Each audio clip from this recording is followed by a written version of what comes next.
Voilà 45 ans, naissait à l'autre bout du monde une nouvelle confrérie de guerriers, les parachutistes de la Légion.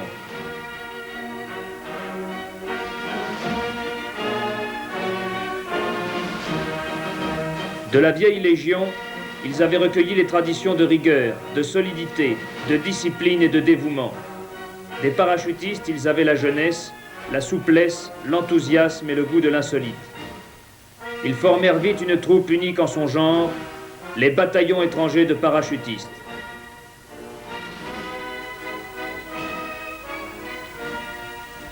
Le 2e régiment étranger de parachutistes est actuellement le seul régiment de parachutistes de la Légion étrangère.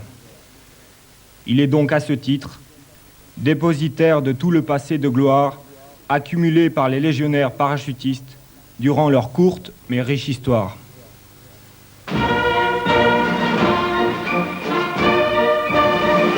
C'est en 1948 que sont créées en Algérie les premières unités de parachutistes de la Légion. Il est tout d'abord décidé la création d'un premier BEP, bataillon étranger de parachutistes, qui débarque à Haiphong en novembre de la même année.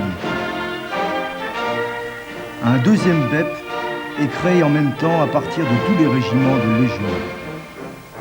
Après avoir reçu son fanion, il rejoint l'Indochine début 1949. Le troisième BEP est à son tour créé avec pour mission l'instruction des personnels destinés au premier et deuxième BEP.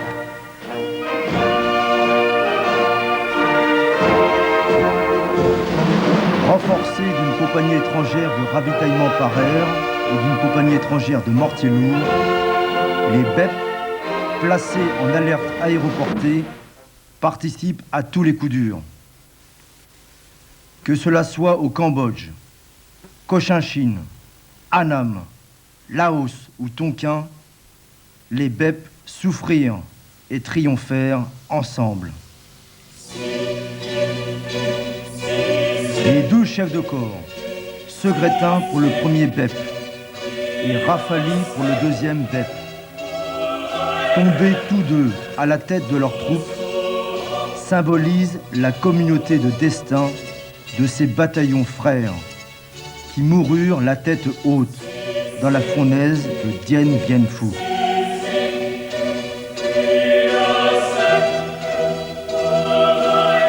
Les 9 et 10 avril 54. Le deuxième BEP est largué au-dessus du camp retranché. Il retrouve là son frère d'armes, le premier BEP, qui depuis le mois de novembre 53 participe à la défense. C'est un combat continuel, dans des conditions de cauchemar. Le 7 mai à 18h, le combat cesse.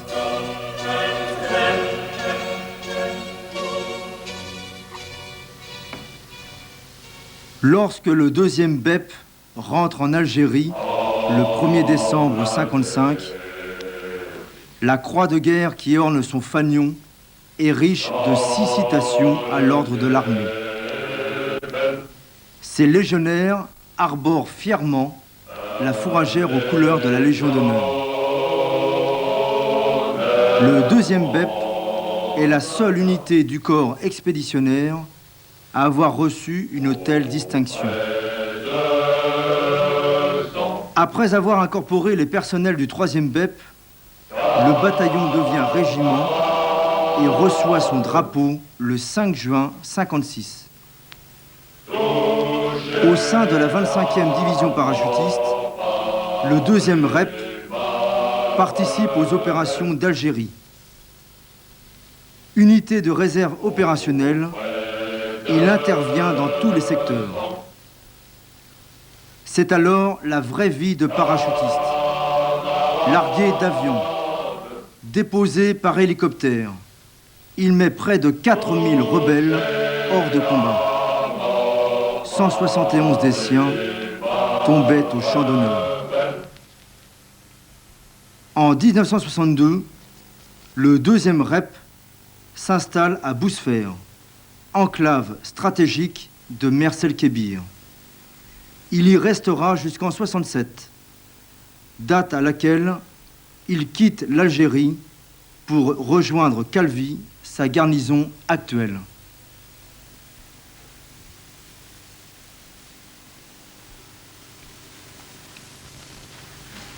Depuis, il en part souvent vers d'autres horizons pour les différentes missions qui lui sont confiées.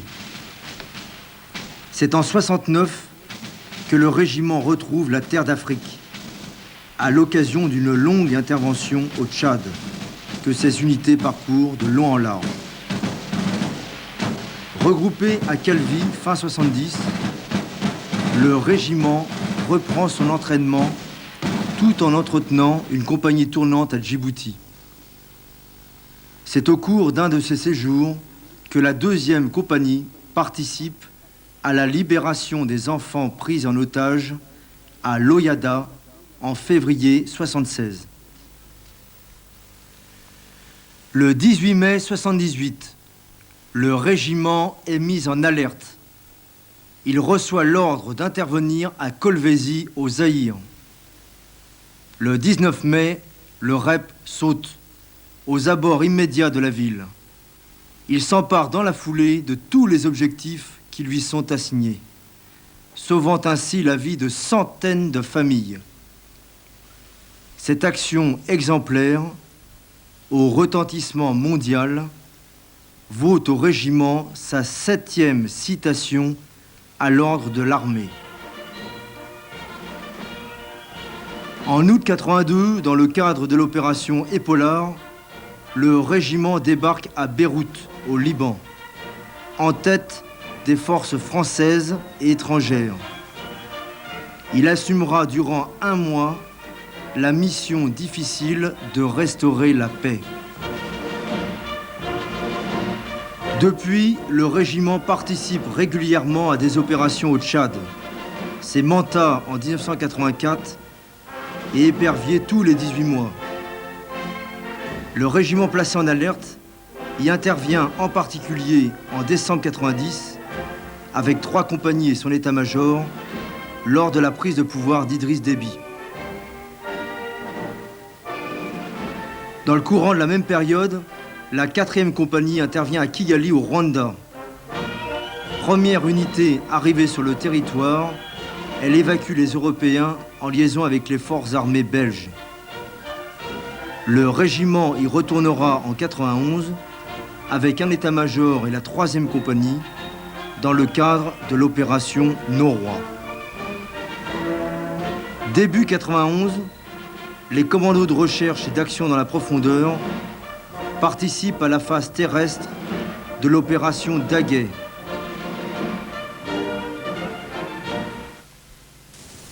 Aujourd'hui, au sein de la 11e division parachutiste, le 2e REP continue à forger son style, fait à la fois de rigueur légionnaire et de souplesse parachutiste. Parfaitement intégré dans sa région d'accueil, la Balagne, offre au régiment une plateforme exceptionnelle pour un régiment aéroporté.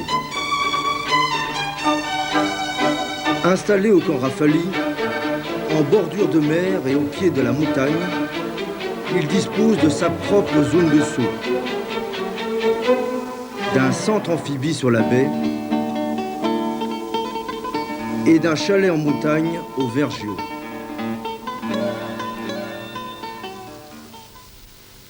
Toujours disponible sans délai, le régiment est apte à participer à toutes les missions de la 11e DP. Engagement sur tous les théâtres d'opération et face à toutes les formes de conflits envisageables. Mission à caractère humanitaire ou d'interposition. Exécution des missions les plus délicates, en force ou en souplesse, par ses commandos et équipes spécialisées dans des techniques de pointe. Intervention sur tous les types de terrains, de la forêt tropicale à la haute montagne, grâce à ces unités spécialisées. pouvant à tout moment être mise en place par assaut vertical ou par moyen amphibie. Les 1300 cadres et légionnaires du 2e régiment étranger de parachutistes sont répartis en 6 compagnies. La compagnie de commandement et des services fournit au chef de corps ses moyens de commandement, administre, entretient et assure la base arrière le cas échéant.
La première compagnie, tout en poursuivant un entraînement particulier au combat anti-char et au combat de nuit, est spécialisée dans les techniques du combat dans les localités et des snipers.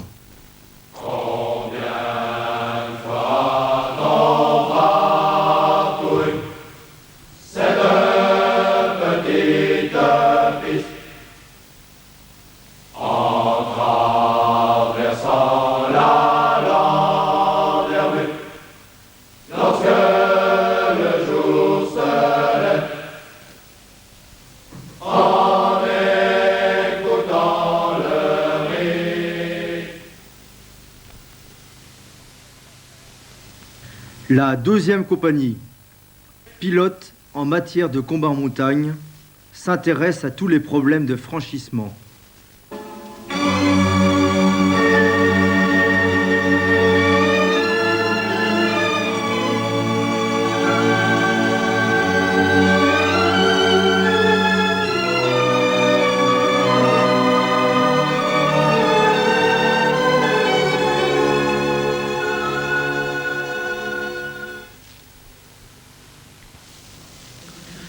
La 3e compagnie, travaillant souvent avec les bâtiments de la Marine nationale, s'est spécialisée dans les techniques amphibies.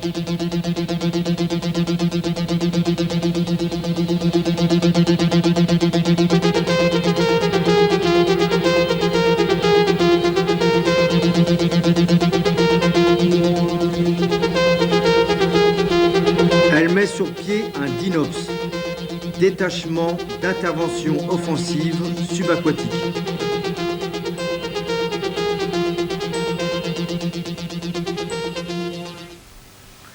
La 4e compagnie s'entraîne au combat sur les arrières et forme les tireurs d'élite et les destructeurs du régiment.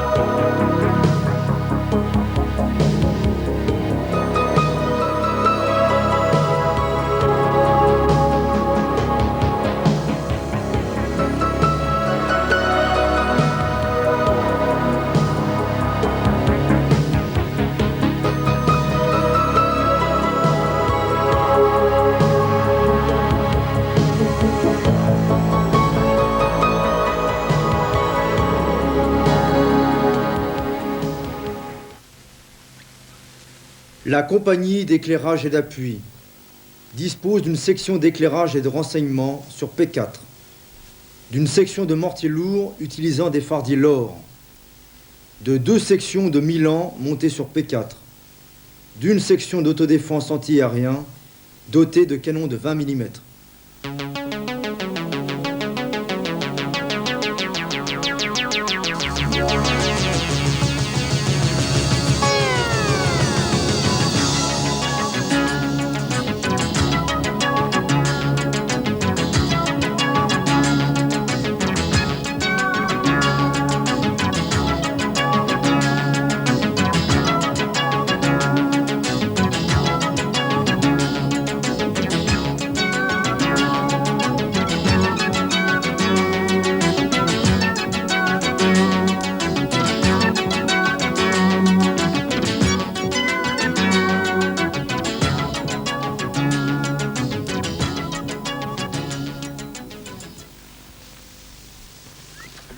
sein de la même compagnie, les CRAP, commandos de recherche et d'action dans la profondeur, tiennent une place particulière.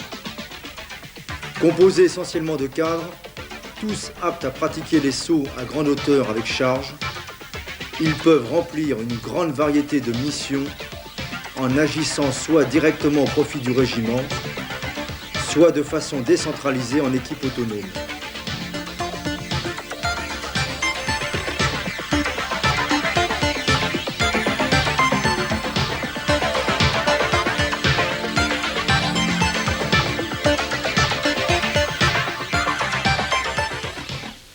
Au-delà des spécificités des compagnies, les hommes du REP sont rompus à toutes les techniques de combat et reçoivent tous une formation physique et militaire constante, basée essentiellement sur le tir, l'entraînement au saut et la capacité physique à durer, quel que soit le lieu et le temps.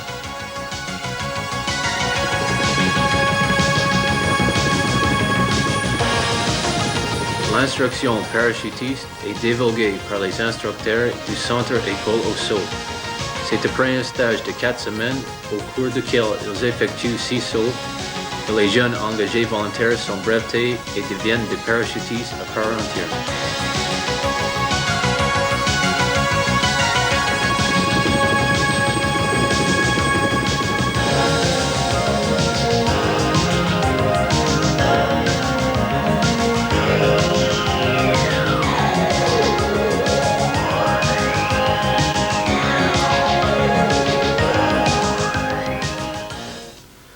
Chez nous, au du SEMREP, du légionnaire au colonel, nous passons tous par la même porte. Dans ce même mélange, nous sommes unis jusqu'au bout. C'est ça, l'esprit de légionnaire parachutiste. Le régiment dispose aussi d'une section d'entretien des parachutes qui répare et gère ses voiles. La CEP est activée par les personnels qualifiés des compagnies. L'entraînement aux actions extérieures est une part essentielle de la formation des légionnaires parachutistes. Cela est facilité par les nombreux séjours et missions qu'effectuent à tour de rôle les compagnies. En République de Djibouti, au Tchad ou dans d'autres pays d'Afrique profonde, tels que le Rwanda ou la République centrafricaine.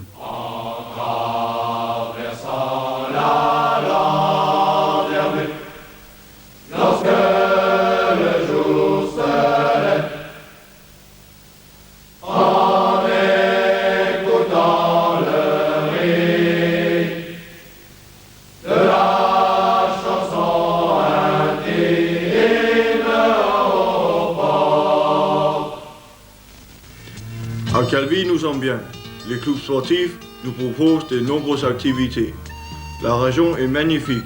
L'ambiance est superbe.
Anciens de la 7e compagnie, de Kaobang, Dien Bien Phu, Suez, Loyada ou Kolwezi, le régiment étranger parachutiste est fidèle à sa noble devise.